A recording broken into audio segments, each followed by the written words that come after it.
Elizabeth Evans, and I'm a homeschooling mom of 4 young kids.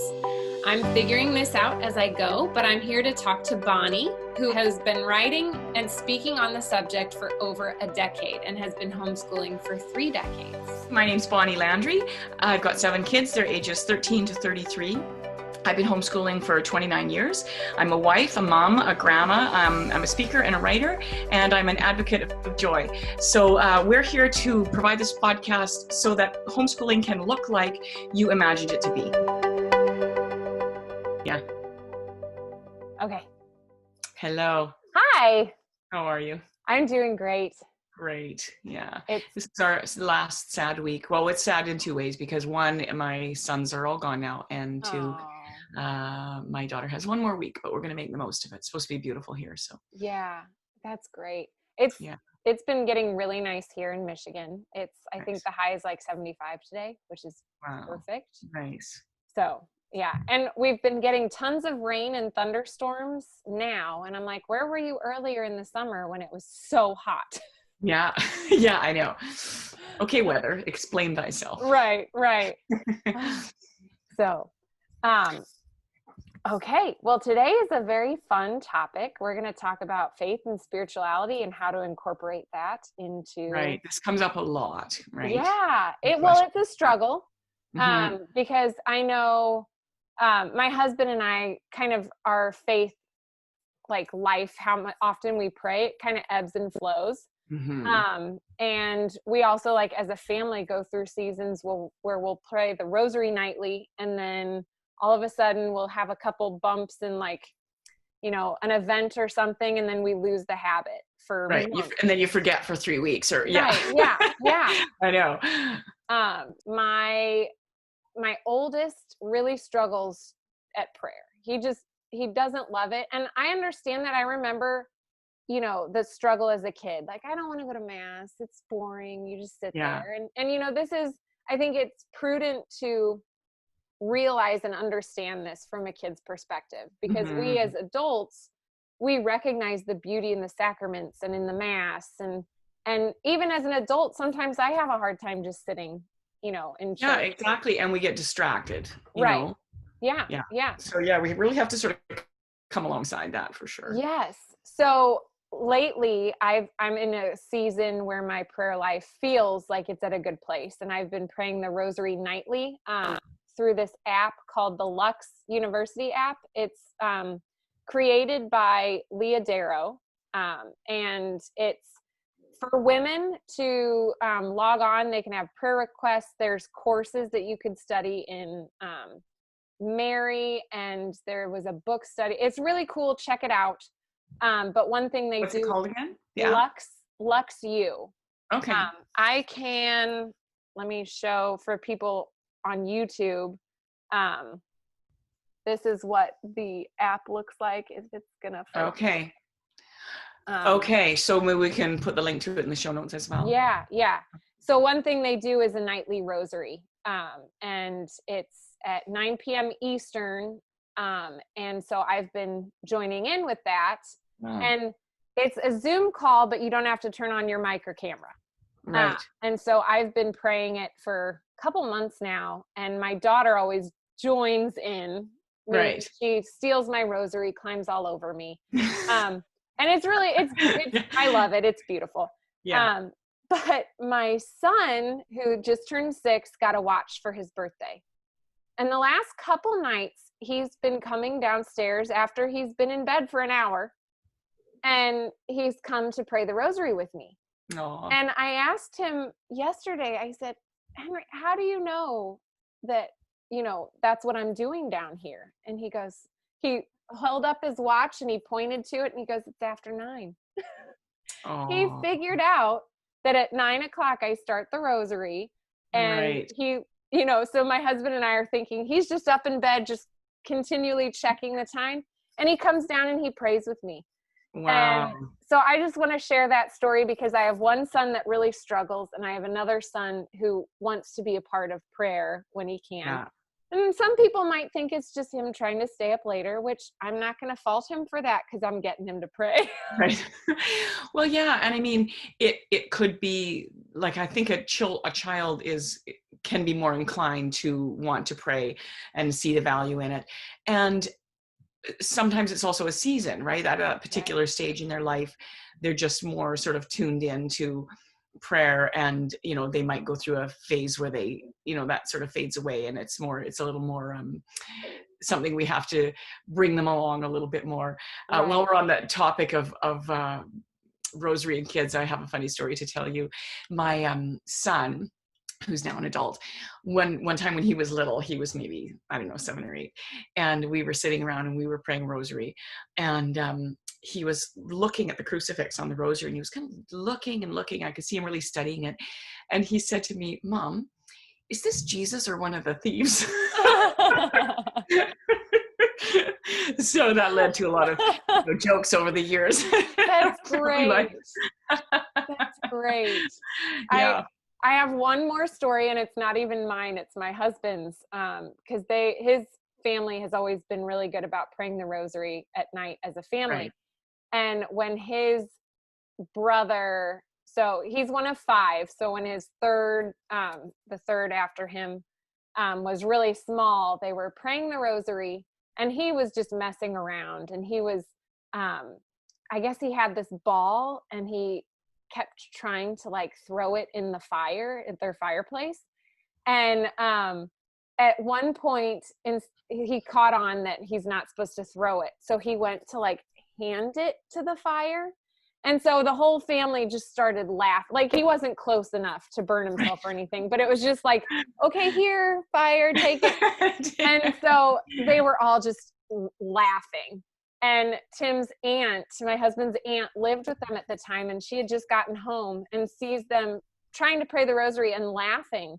And she figured out it's because my husband's brother. So she kind of scooped him up to take him out of the room, and she turned around and just said, "Heathens," and left. Oh, I'm just going to say this actually for the sake of, I have a lot of listeners who are Protestant and a lot of listeners who are secular. So I'm assuming that my secular listeners are probably not listening to this podcast anyways. Yeah. But, for those who don't know what a rosary is, most people have heard of a rosary, but you might, if you don't know what it is. So the rosary is sort of a set of formal prayers as opposed to, informal prayer that that we're not using, memorized prayer, and we meditate on the mysteries of the life of Christ during the rosary, and we use beads to meditate with, because something tactile helps you to meditate, right? So you're praying with beads, and you're praying on the events of Christ's life. So anyway, just for clarity, if anyone's listening who doesn't really know what a rosary, the last time, I don't know if it came up in an early episode that we did where we talked about the rosary, and one of our listeners texted me and said, what is a rosary? What do you do? So I thought, anyway, I should probably clarify that. Yeah. We can't assume. Very good. Yeah. Okay. Well, now after those questions, right? Yeah. After those stories, let's get into it. So the first one is from a listener, and she wants to know, how do you include prayer and spirituality during the school day? And have you ever been able to attend daily mass with your kids? Right. Okay.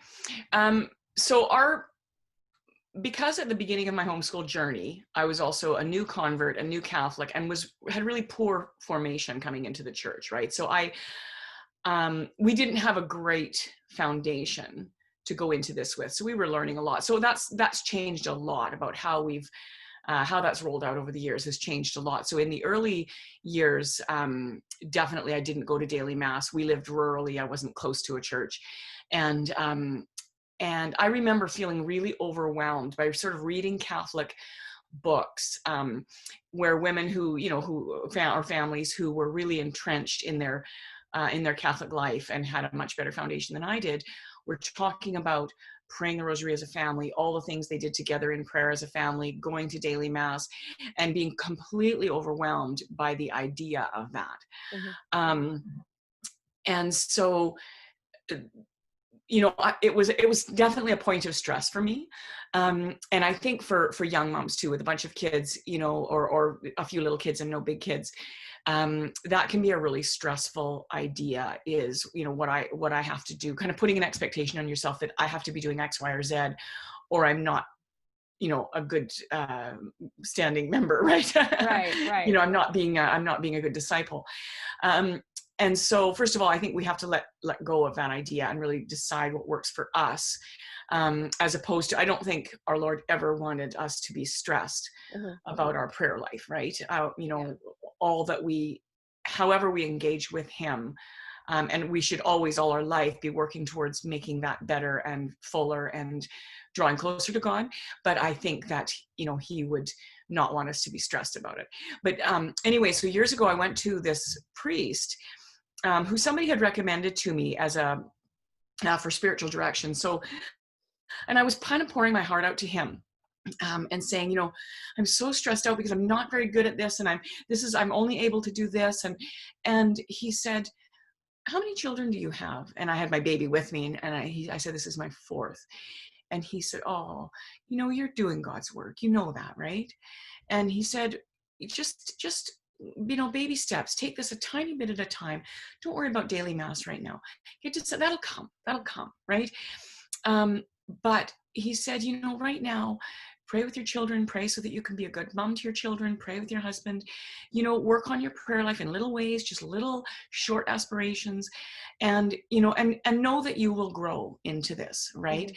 And it was one of the most beautiful things ever said to me. And of course, he acknowledged that it was a good and beautiful thing to go to daily mass and to pray the rosary. All those things are good and beautiful, but don't be stressed out about it. And, last summer, I bumped into this priest. So this is going back, the son that was the baby at the time was 20, he's 23 now. So this is going back a lot of years. And I bumped into him and I said, you are a man who made such a difference in my life because I was so stressed out. And I just want to say thank you for giving me that gift of being able to relax and know that God will lead me where He wants to lead me, all in due season.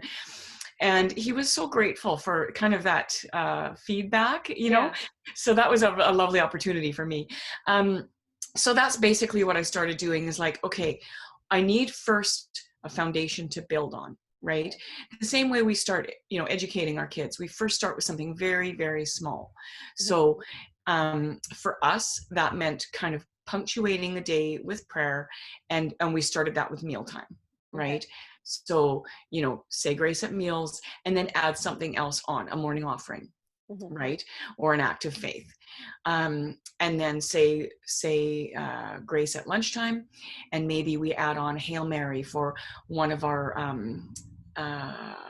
one of our kids or somebody we know who needs it. And then saying prayers together as a family at night, right? And we started off really small. If we could say 5 minutes of prayer, or 1 minute of prayer, that was better than trying to, address a half an hour of prayer with our kids when they were little and squirmy and climbing all over us. So those were, and then you can build on those things. And so that's how it's really looked for us over the years, is that those little punctuations of prayer, as a family have just grown, and they generally spun off of mealtime, right? Or bedtime. Right. The other thing I would say is that there's different layers of your prayer life. And I think that's really important to address in the same way. But there's your family prayer, there's your prayer as a couple, and there's your prayer as an individual, right? And we need to be addressing all those things. And I would say all of those things need to start off with some very, very small foundation, and then you build from there. Right. Yeah. I'd agree. One thing I do is I've been praying, so the rosary at night, and then the prayer of humility. I love that prayer. Oh my gosh, we should include that in the show notes. Yeah. It is. And I need it because I feel like I rely too heavily on acceptance and like approval and like validation, and that can be really without guilt. Right. To be humble without guilt. Right. Yeah. So anyway, that's a great one. And I think also, as I've noticed, is when I have if I'm working on my prayer life, my kids see that. And then, like the example of my son wanting to join me, they'll come and follow. And it's a beautiful thing as a parent. And the age range that kids grab their own prayer life really varies. In our family anyways, it's really varied a lot.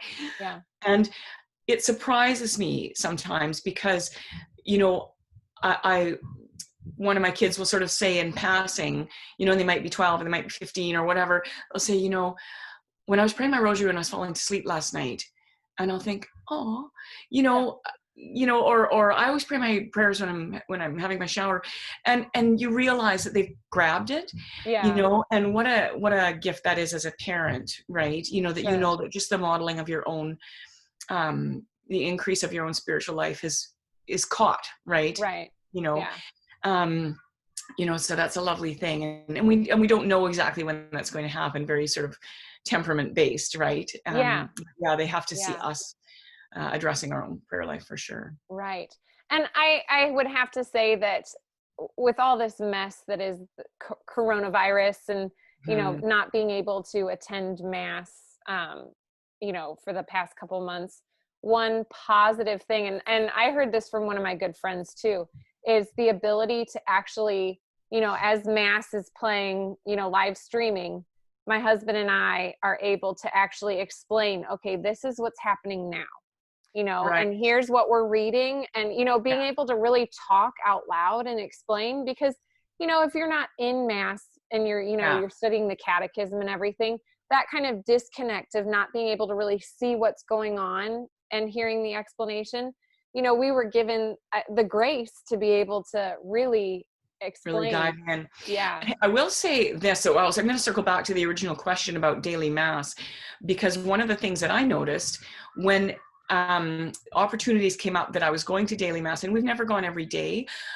We live rurally in a really tiny church, so often mass was only offered a couple of times a week. Yeah. But when we went to daily masses, what I noticed that my children, because there was way less people there, mass was sort of a lot more bare bones. You might sing an entrance hymn or not. You might have a homily or not, and so mass was very short.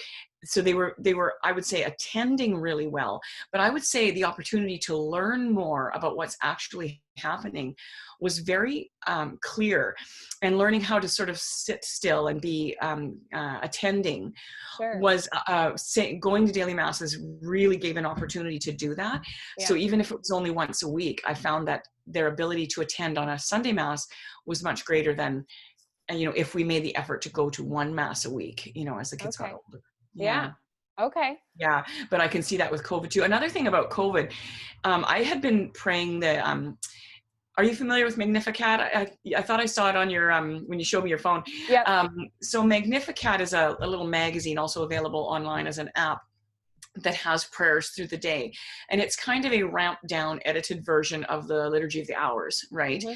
And so, again, in the Catholic world, the Liturgy of the Hours are prayers, usually in sort of monastic life or the priestly life. They're praying prayers in the morning, prayers mid-morning, prayers at noon, prayers in the evening, prayers at night. And they're set prayers, and they have different intentions for different days. And the Magnificat is kind of a layperson's sort of smaller, less time-consuming version of this, as well as daily mass readings. And so I had been doing the Magnificat for 2 or 3 months before COVID hit. And then I had been talking to my husband about it because I was really appreciating that structure of prayer. Mm-hmm. And so my husband and my daughter and I started praying the morning prayers together. So we'd make our coffee, we'd sit in the living room, and we'd say prayers before we poured coffee. So we established it again. You're attaching it to something else, right? If you can attach new habits to something else, they're always way more successful. And what we found is that it's been such a blessing in our marriage to start our day with a really clear structure of prayer. We pray all our intentions.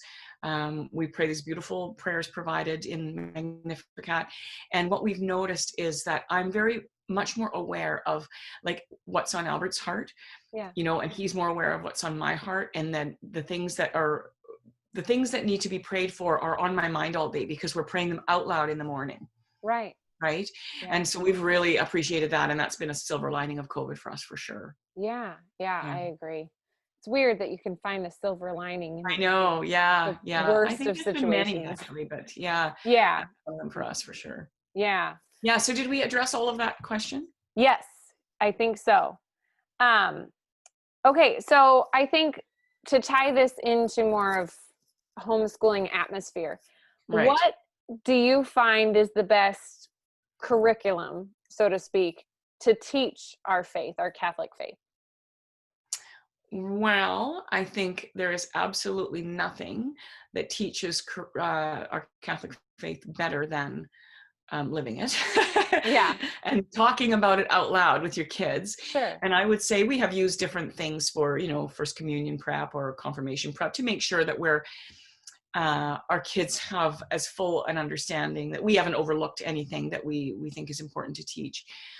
But I think talking about our faith in a really um, loving, tender Hmm. way is really our best uh, opportunity.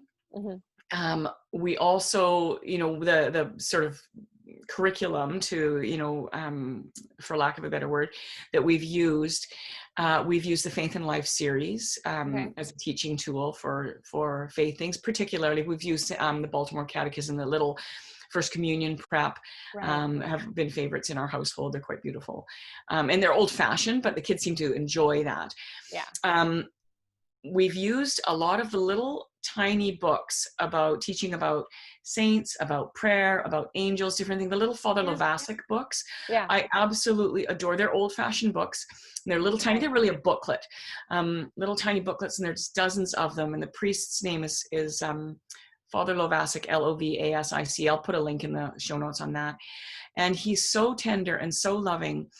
And his books are really beautiful and always sort of catechetical, always with the goal of teaching. He has one of the most incredible books I ever read as an adult that was really pretty life-changing for me, and I'm gonna have a hard time dredging up the name of it right now. The Hidden Power of Kindness, Okay. by Father Lovasic. And so it's written for adults, that's not a kid's book. And although, if Reza read aloud to older kids, it would be certainly appreciated. And it's absolutely stunning. And you realize reading it, why he has all those children's books that he has and why they're written the way they're written, because, his mission is kindness, right? Right. So really beautiful. So those are some things we've used. There's also a series of, there really would kind of fall under the category of historical fiction. They are stories of lives of different saints. There's about 20 different books by author. Her name is Fabyan Windeatt. She's a Canadian author, actually, but I think they were written in about the 50s. Did you have those ones? Well, I'm wondering if is it called Once Upon a Saint or something? No, Okay. this is each one is a separate book. Okay. And they're a novel, and they're written very much in a novel format. Okay. But they are catechetical in nature. I learned so much about my faith reading them. Okay. And so they're not preachy. They're just done in a very natural, I don't know, sort of organic kind of way, for a lack of a better word, that is really, I don't know, really grabs your attention. And some of them, there's about 20 books. Of the 20 book set, you can buy them individually or as a set. I would say some are written at a fairly young level, that for early readers, kids who are just reading on their own. Some are written at a higher level, maybe for more 10, 11, 12-year-olds. We almost always read them aloud, so it didn't really matter what age range, but my kids did read them on their own as well. Okay. But yeah, really, really beautiful. So they were definitely had a catechetical nature. There's some beautiful stuff put out by Catholic Heritage Curricula. Little Stories for Little Folks. We had a couple of those books that were just lovely stories about family life and kind of growing as children. And learning virtue, as children. The Book of Virtues, also really lovely book. And so the Book of Virtue is not a Christian-based book. It has a lot of Christian ideology in it, and a lot of Christian stories and whatnot, Bible stories, and kind of sharing of the lives of different Christians, but also not Christian as well. So what that book does, for those who are unfamiliar, is it shares stories of virtue. It's categorized by virtue.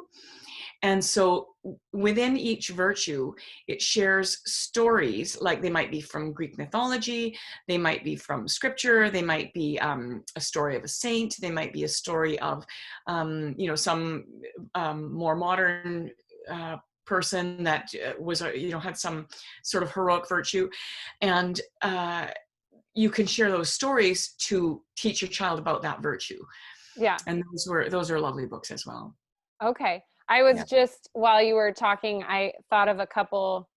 I think I often forget that curriculum doesn't necessarily mean specific books for teaching. And so when you were sharing other things, I kind of thought of a couple books that we have around our house. Again, for people on YouTube that can actually see, there's a book called Saints for Boys. It's put on by Newman Press. And it's very kind of old-fashioned artwork, and it goes through a couple saints, like I think Saint Aloysius is one of them, maybe Saint Patrick, just saints for boys to kind of, like, I guess, look up to, right? Which there are tons of them. But their lives are told in very just simple, verbiage. And then they also have the saints for girls too. Right. Okay. But then also another Newman Press book is Manners in God's House. We have this one. And it teaches some of, just like the usual prayers, the Hail Mary, Our Father. It has a little section that goes through the Mass. And it's just really simple and neat. That's the picture on that book reminds me, there's a little golden book that we had. I don't know what ever happened to it, but we had it for years, and our kids were our older girls were just asking us about it. But the little book was called We Help Mummy. And it was this beautiful little story of two little kids and their mom, and how she was going through her day, and she was very tender with them. And she was going through her day, and they were finding ways that they could help their mom, and so really it's virtue training, right? To be considerate of the other, and how you could kind of help to lighten their load. And it was a book that it was just so beautiful to me as a mom, and really helped my kids be kind of called to the bar, right? It was not preachy at all, just sweet, and old fashioned, probably written in the 50s or 40s. So I'll try and see if that's available and put it in the show notes as well, because some of those really beautiful old golden books aren't available anymore. So you go to look them up and they'll be, $50 or something on a used book site, because the demand is high for them still. So I'll see if that one is available. It was really sweet. There's actually, this is a side note, there's an Instagram account. I'll see if I can look it up. But what they do is they are trying to, I don't know if it's get signatures or raise money to bring old books back into print. No way. Yeah. And so they had a couple recently that they had posted, and I'll forget, but I'll see if I can figure out which account it is, and maybe we can share it so people can see some options for books that, and maybe even make suggestions. I don't know if that's something you can do, but anyway, because it is really, there's tons of books, like we've talked about Landscape with Dragons, and they have tons of book recommendations, but our library doesn't carry them, and they're hard to find. Which is unfortunate, because a lot of these old books really do teach virtue better than books now. Yeah. I mean, even, when you think about sort of more modern storybooks, I don't know if this came up in our last episode, I'm trying to remember now, but I had a friend who would go to the library. We talked in the last episode about going to the library, didn't we? One of the last ones, Yeah. And this friend of mine her kids were allowed to take anything out that they wanted from the library. But when they brought it home, she would go through them and she would say, that's crap, we're going to put it back. And so she would put it on top of her fridge, and they weren't allowed to read it. She would just label it, right? So if it was, kids being rude to their parents, or kids being rude to each other, or kind of an acceptance of bad behavior, or a glorifying even of bad behavior, whatever, that it was just garbage and we're not going to have it in our house. So yeah, but that's crap, put it back. Yeah. I love it. I know. Call it what it is. Okay. So any other things for, curriculum that comes or to mind sources? right now. If I think of anything else after the show, I'll put it in the show notes as well. Okay. Those are the things that pop into my mind that we used quite a bit. Right. Now you're the expert, but I will share what we do. Please do. We read, so for our schooling for the boys, we read, right now we're reading one chapter from the Children's Illustrated Bible, specifically the New Testament. Oh, I love that book. Yeah. That's another one I love that book. Right. Yeah. It's great. Yeah. So we do that. Then we read, the Saint of the Day. We have this book that a friend's mom gave us after we got married. And so some of the way it's written is definitely more for adults, but when I'm able to explain better, I do. But it's mostly just, I think, just my kids hearing and being aware of the different saints, Yeah. There's so many, it's hard to keep track of what all of them did, but there's, I know, there's some that'll stick out. Like we actually, Saint Raymond Nonatuus, if I'm pronouncing that correctly. Wow, I've never heard of him. My husband and I lost 2 babies in between our first and our second, and we were attending the Fraternity of St. Peter's Latin Mass parish. Right. And one thing that this specific parish in San Diego, St. Anne's, so if anybody is familiar, but the priest there at the time would give a special blessing for women who were expecting. And so I held on to this blessing. And when we lost our baby, we actually named the baby after St. Raymond. Nice. So the other day was actually his feast. I think it was August 30th. I could be wrong. But I was reading about it and I learned something new about him that I didn't know. And I think he had his lips padlocked because of how he was spreading the faith. I'm pretty sure it's St. Raymond. I'm really embarrassed if I'm wrong. But you can always correct that in the show notes. Don't worry. Yeah, I could. Or edit it out. You can. Right. But my point is that there are saints that I think I know about, and I always learn something new that I wasn't aware of. So. Yeah. By the way, I was just interviewed a couple days ago again by Cameron. So we have an episode coming out, but you came up and we chatted for quite a while about you, actually.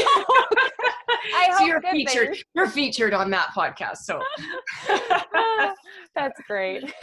Yeah. We need to have Cameron on here at some point. It's so true. Yeah, we totally should. That would be so much fun. That would be super fun. Yeah. Yeah, that's a great idea. I'll ask her. Yeah.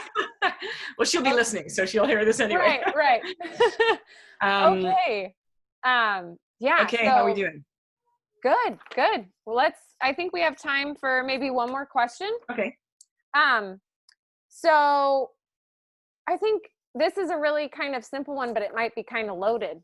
Do you have any favorite prayers to share with others?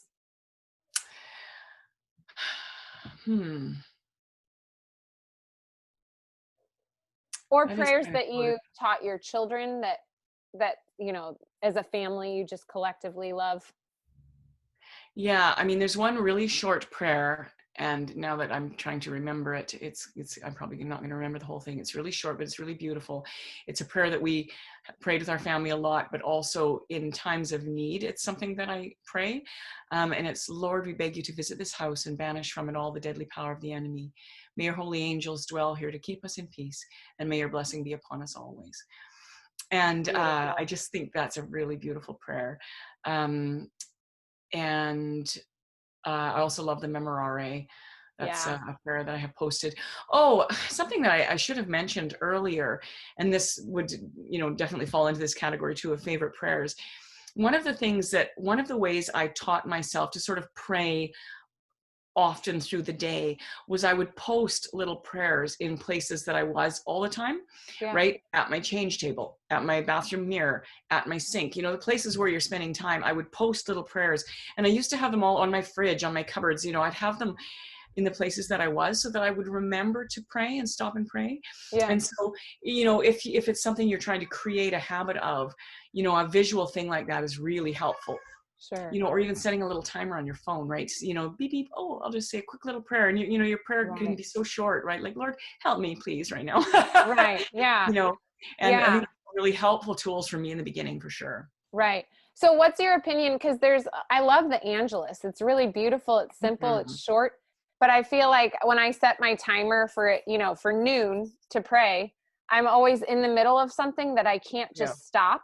Yeah. Because I'm trying to teach the kids it, and I don't have it memorized actually. But is there really a time constraint? Like, do you have to pray at noon, or can you just, all right, lunchtime? Well, I don't think it's a sin to ever pray the Angelus. So that's one thing. So when we go, and the Angelus is one of those prayers that kind of comes in and out. During the school year, we're pretty good about praying the Angelus every day. Sure. And we just pray it before we eat, right? Yeah. So we pray the Angelus, then we say grace, then we eat, right? Mm-hmm. So but I do know people who set their timer and they pray it at noon. Yeah. But it's just one of those things that I think of it as a pausing prayer, when we pause. And but I don't think God will be mad at us if we pray it at 1:30 instead of noon. I'm pretty sure. I'm one of those people that I'm kind of overly scrupulous, and it's like, okay, you're supposed to pray this at noon. Does that mean you can only pray at noon? Yeah. Well, and again, for Protestant listeners, the Angelus is this beautiful, very, very old prayer. And in the old days, they would stop. People would pray it at 6 a.m, and at noon, and at 6 p.m, right? So it would coincide with mealtime generally. But you will be familiar with the painting. There's a painting by a French painter, Millet, of the people standing in a field with their heads bowed. Okay, so they're like in a wheat field and their heads are bowed and they're stopping. They can hear the bells of the church and they're stopping in the middle of their harvest and praying the Angelus. So that's a really famous painting. It's called the Angelus. So if you didn't know what the Angelus was, it wouldn't make sense to you, but you'll be familiar with the painting. Most people will be familiar with it because it's well known, right? Yeah. And we have a little Angelus statue in our yard that's really beautiful. That of the same, the figure of somebody stopping and pausing to pray in the middle of harvest, right? Yeah. You'll have to post that. I love statues. Yeah, me too. Yeah, I've got a kind of a statue thing. Yeah. I wish I had more. I'm so picky. We want a Mary garden statue, but we saw one the other day at our farmer's market, but the face was just not right. Yeah. And I know that sounds terrible, but at the same time, like, it's important. Yeah. The features, So was that the one more question? Oh, the one more question was about, do I have any favorite prayers? Prayers. So I would say that's one of them for sure. We also had a set of family prayers that we used to pray at night. We found for years and years and years, we found the rosary really hard to do as a family, right? Mm-hmm. Not that we never did it, but we just found that, when the kids were small and climbing all over us and all of that. So that was more something we established as our kids got older. Sure. But we prayed family prayers. And so it was actually a man in our parish who put together kind of a set of family prayers. And I'm not sure what the source was that he used. But they were all sort of a series of short prayers that covered a lot of different sort of topics in our spiritual life. And the kids each led one of the prayers. Yeah. So, and they were short. They took maybe, 6 or 7 minutes to say this set of prayers. And our kids really enjoyed them, and they enjoyed leading their own particular prayer. Yeah. And, so that was kind of a fun thing to do. If I can find them, I might just take snapshots of the pictures and include them if I can. Yeah. And they were really lovely prayers. So I'll share those as well. Yeah.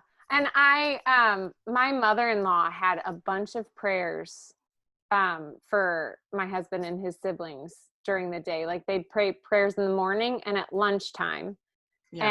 And I'll email her and ask her if she can list them, and I can share those in the show notes as well, because they're great. I think one of them is like a prayer for purity, which is just beautiful for kids. My kids are still too young right now in terms of memorizing it. I think probably in about a year or two, we'll probably introduce that to them, but that one's great. Yeah. And, I mean, there you go. Just building on right.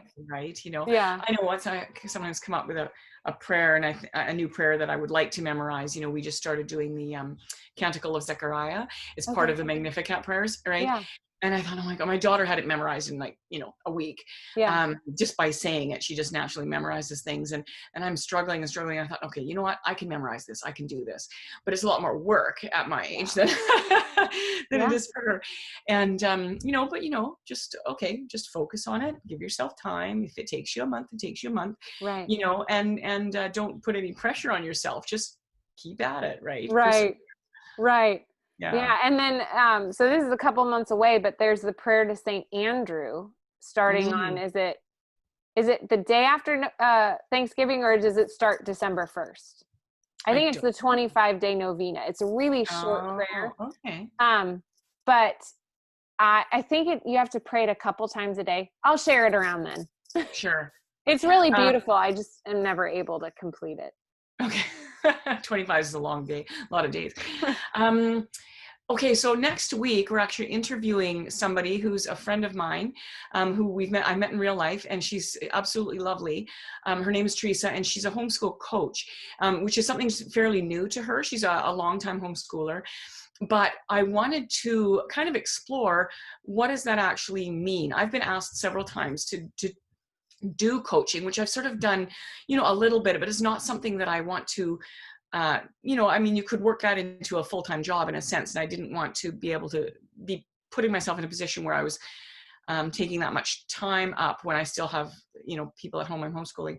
So, but she's somebody that I would, trust with my heart and soul, because we really sort of have a very similar vision. So I'm really looking forward to interviewing her next week. So yeah, if you're interested in that topic, tune in for sure. About what homeschooling is, what people try to accomplish, how it can help you. Great. Right. And so yeah, keep sending your questions in. We'll just stockpile them. Yeah, and we still have a couple we haven't talked about yet. So if you send it in, hang tight. Okay. Yes, we will get to it. Okay. Well, take care, Elizabeth. Thank you. Okay. Bye. Bye.